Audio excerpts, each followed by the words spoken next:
Yes, my people. It's lovely to see you all again, man. I missed you, you know. But no, seriously, I was looking through the Spark program workbook the other day, and I thought to myself, if these young people that I've had the privilege of being a part of this program with have really taken on this work, it's gonna have such a great impact on them. But the truth is, this program has to come alive. It can't just stay the pages on the workbook, and it can't just be every time this video pops up, it's like, oh, I'm inspired and I'm engaged again. It has to come alive for you in your life. You have to actually do the work to get something out of the program and to get out of the box more of the time. So I thought to myself, you know what? There's nothing better than me actually going on this journey with you. And so I'm trying to do as many of the personal challenges that I can so that I can go on this journey with you and I can talk about it. So it must have been a couple of days ago. I was about to leave work. I just had a great day. The day was finished. I was about to step out and go to another meeting, and then I get an angry email from a client who was saying, yeah, let's not go into it, but saying some really, really bad stuff. And now, as you all know, I run my own business, and so it means I need to speak to clients, I need to speak to partners, I need to speak to suppliers, all different types of people. And so when you get an angry email from a client, that really triggered me, I'm not gonna lie, it really got me in that bad space, and I could see myself starting to get upset, especially as this particular client, I had been chasing them for ages. So let me tell you a bit more about this story.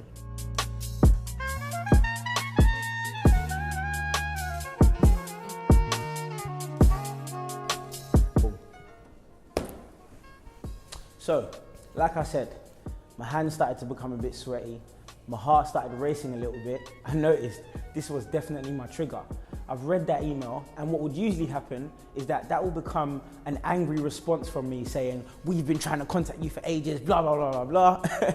And then what would happen is then maybe I'd close my laptop, leave and go to the next meeting, and instead of that meeting becoming a productive conversation that might lead to a sale, it becomes a conversation that might lead a bad taste in my mouth, or even worse, a bad taste in the client's mouth. But remember I said I'm trying to go on this journey with you. So I noticed that this was my trigger, and I'm trying to make and be specific about noticing my triggers and using the check, challenge and choice process to react differently the next time round. So things turned out a little bit differently. Keep watching. So, check, choice, challenge. I decided to take a breath, and instead of replying to that email straight away, I waited until the next day. And although I recognized that I still had some angry thoughts and I was still frustrated about the process, I had to check what was going on in my mind. And then I had to challenge it. Are those thoughts and opinions coming from my pessimist and my judge voices that are saying, they're disrespecting your service, they don't value you, how dare can they be saying those things? And I thought to myself, you know what, that's not actually true. Maybe they are just a disgruntled, customer. And so instead of replying to the email, like I mentioned, I actually went to the next meeting, started listening to some music to just calm myself down, and it gave an opportunity for my realist voice to come into play. You guys remember the realist voice, right? The realist voice is the one that is honest about the situation. Are they a disgruntled customer? Yes. But do you want to keep this customer? Yes. Do you want to continue giving this customer the best service possible? Yes. So what's the best way to handle this situation? The best way to handle this situation is to reply with a more positive email and see what happens next. So that was a great opportunity for me to assess the different voices that are going on, challenge the voices, and then I got to make a choice. So, like I said, I know you don't run your own business, but that was an example of how the check, choice, and challenge process helped me.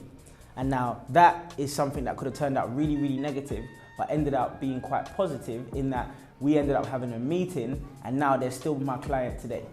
And I just want to use that as an example to show you that if you're using these techniques and these tools, they can actually help you perform better at work, in your personal lives, with your friends, with your families and everyone. Now listen, let's be clear. I'm not saying I'm perfect, and I'm not going to be able to do that every single time I notice a trigger. I was able to do it on this occasion, but the purpose of doing these review challenges and using the CCC process is to help you get out of the box more of the time. But also, sometimes it's going to take place and you're only going to notice afterwards. That's perfectly fine. Remember, we said you can go through the CCC process after you've been through a difficult challenge or a difficult conversation with a family member or a friend or a teacher. Anyone and any time that you notice triggers, these are a great opportunity to get you out of the box. And whenever you notice that you're in the box, ask yourself, do I actually want this to turn out the way that it always has, or do I want a different outcome? And if you want a different outcome, if you want to start working on a winning formula, if you want to start developing yourself and growing and getting better results, not just in your relationships, but in your work, because remember we said mindset is everything, and these are all the tools that are going to help you. So I really, really encourage you, my friends, use these processes. And if you haven't already, do your personal challenge. And if you have, do another one. I challenge you, because I'm going to be going on this journey with you and doing even more. So use these processes to see if you can come up with better outcomes, you can develop a winning formula, but more importantly, you can be out of the box more of the time and be your best self. So until next time, I'll see you lot soon.